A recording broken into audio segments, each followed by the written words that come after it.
Eu sou Manuel Carvalho e este é o P24. O povo da Geórgia ajuda-nos a dar valor ao que damos por adquirido.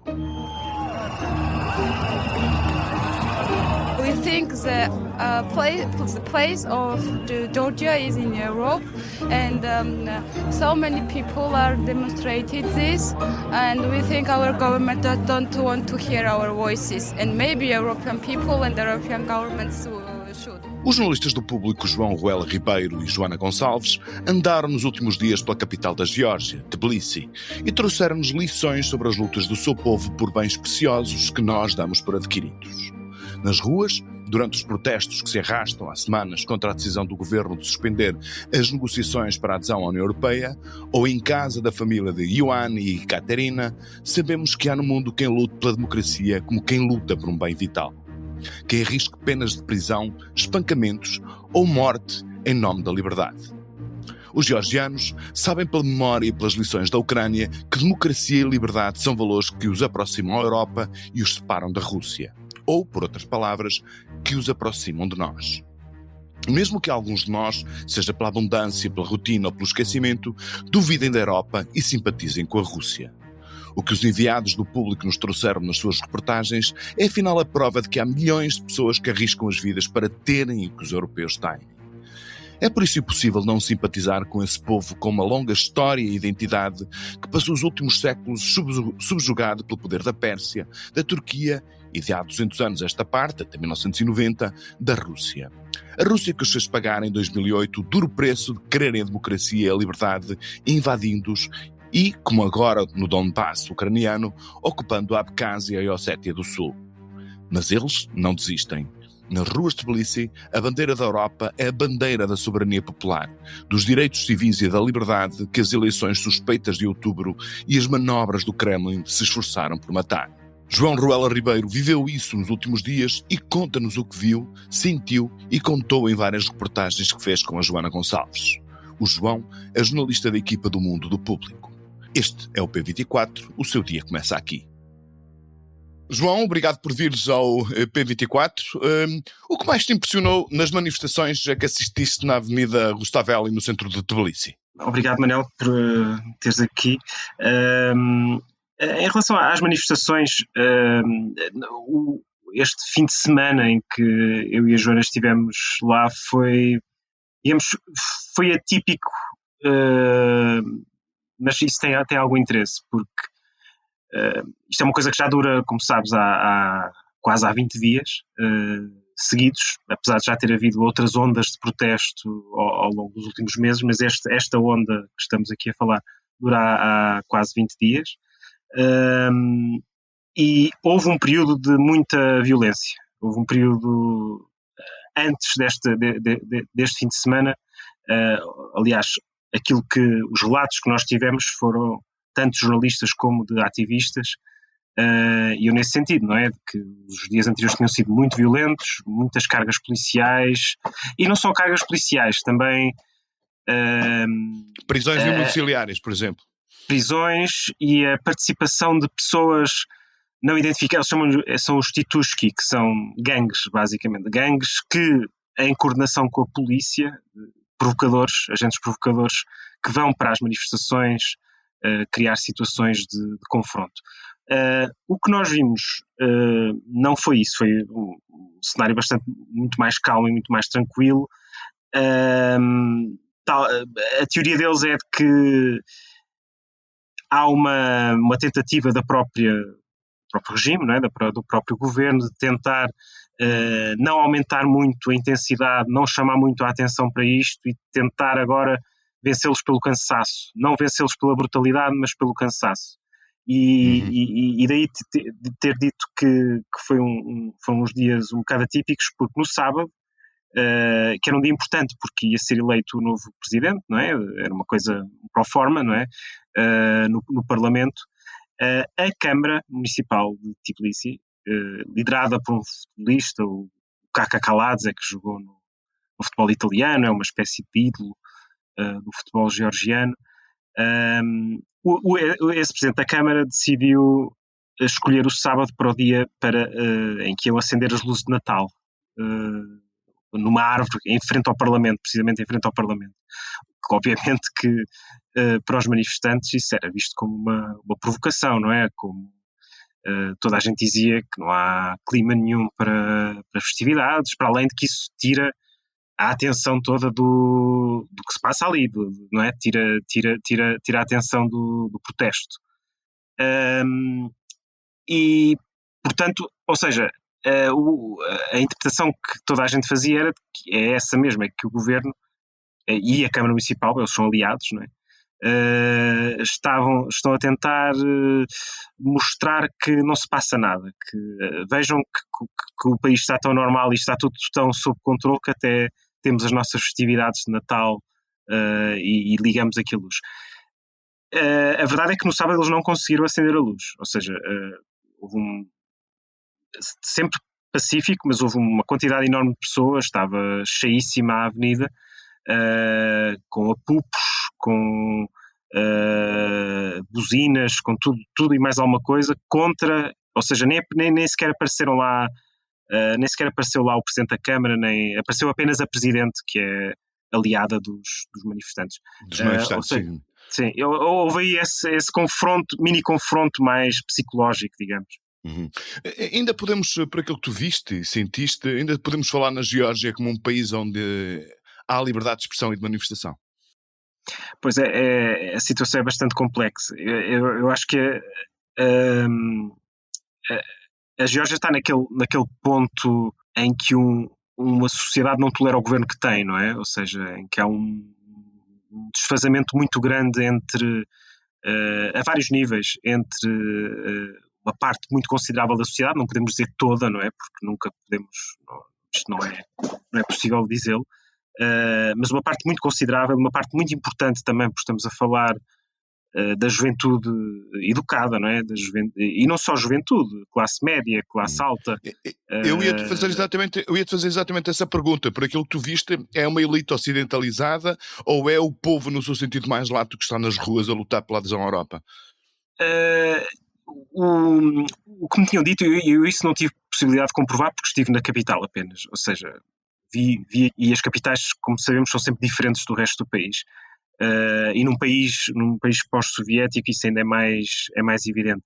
Mas aquilo que toda a gente diz é que esta onda de contestação está a ser muito mais nacionalizada do que outras. Ou seja, que há de facto manifestações, e há imagens disso nas redes sociais, mostraram noutras cidades muito mais pequenas. Ou seja, isso é um sinal de que já não é uma coisa, já não é um fenómeno que se cinge a uma elite muito educada e muito ocidentalizada, apesar de essa ser a força motriz, continua a ser a força motriz dos protestos. Mas o que eu estava a dizer é, em relação à pergunta que me estavas a fazer há pouco sobre se podemos considerar a Geórgia ainda uma democracia, não é? Ou se as liberdades estão garantidas. Há um divórcio muito grande entre, porque este governo é amplamente rejeitado, nem sequer é uma questão de haver uma oposição, não é? Nós falamos em oposição mais no sentido de nos facilitar a linguagem, mas nem se pode falar de oposição, é mesmo uma rejeição, um repúdio total a um governo que basicamente contraria tudo aquilo que estas pessoas defendem, é retrógrado, é anti-ciência, é anti-direitos civis,